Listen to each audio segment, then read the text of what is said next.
السلام عليك يا رسول الله السلام عليك. فرماتے ہیں کہ رسول کریم صلی اللہ علیہ وآلہ وسلم نے ارشاد فرمایا.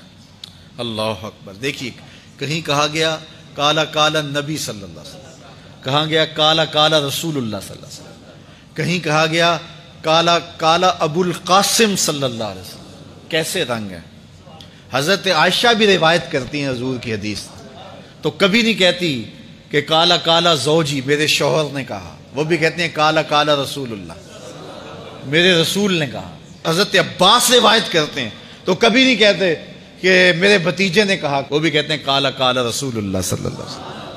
اللہ اکبر. حضرت علی روایت کرتے ہیں، حضرت علی حضور کے بھائی لگتے ہیں نا، تو کبھی نہیں کہتے کالا کالا اخی میرے بھائی نے کہا، وہ بھی کہتے ہیں کالا کالا رسول اللہ صلی اللہ علیہ وسلم. اللہ اکبر. یار رسول کا رشتہ کتنا بڑا رشتہ ہے.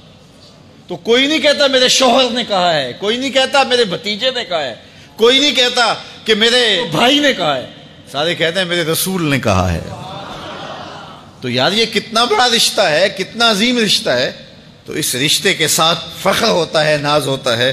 اللہ اکبر. تو یہ کیا کہتے ہیں کالا ابو القاسم، اب یہ کہتے ہیں کالا کالا رسول اللہ صلی اللہ علیہ وسلم. رسول کریم صلی اللہ علیہ وسلم نے ارشاد فرمایا اردت علی النار، میرے اوپر جہنم کو پیش کیا گیا، میں نے جہنم کا ملاحظہ کیا تو میں نے وہاں ایک عورت کو دیکھا، اس کی ایک بلی تھی، اس بلی کی وجہ سے اس کو میں نے عذاب میں مبتلا دیکھا. کیسے بلی کی وجہ سے اس کو عذاب دیا جا رہا تھا. اس نے بلی کو باندھا ہوا تھا، قید کیا ہوا تھا، نہ تو اس کو وہ کوئی دودھ دیتی تھی، کوئی اس کو کھانے کے لیے چیز دیتی تھی، اور نہ ہی اس کو چھوڑتی تھی کہ وہ زمین کے کیڑے مکوڑے کھا کے اپنے پیٹ کی آگ بجھا سکے، یہاں تک کہ وہ بلی بھوک کی وجہ سے مر گئی. رسول اللہ فرماتے ہیں بلی کی اس مالکہ کو میں نے جہنم کی آگ میں جلستے ہوئے دیکھا. اور عمر بن عامر الخزائی، بنو خزاعہ کا شخص عمر، اس کو میں نے دیکھا اپنی انتڑیوں کو جہنم کی آگ میں دھکیل رہا ہے.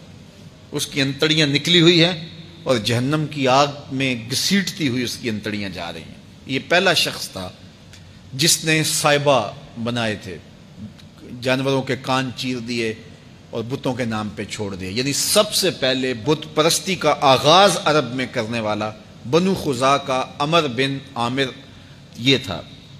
تو اس کو میں نے حضور نے فرمایا دیکھا کہ یہ جہنم کی آگ میں جلس رہا ہے.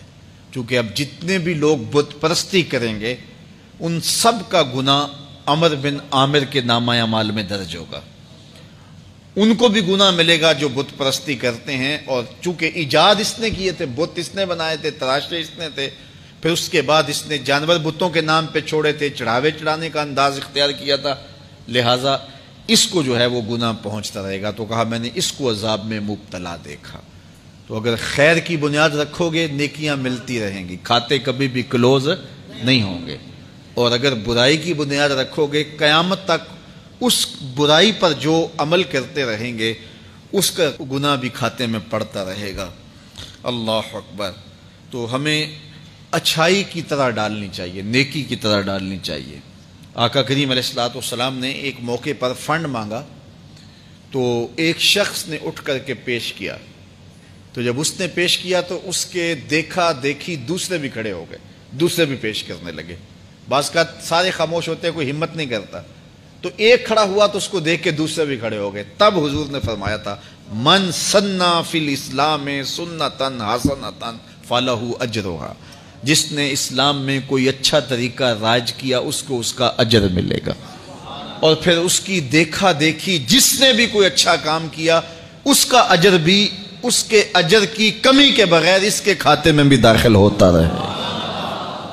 اس لیے نیک، اور میں کئی لوگوں کو جانتا ہوں کہ جو جمعۃ المبارک کے اجتماع میں، پیر کے اجتماع میں لوگوں کو لے کے آتے رہے، کسی وجہ سے وہ خود نہیں آتے لیکن جن کو لے کے آتے رہے وہ اب بھی آ رہے ہیں.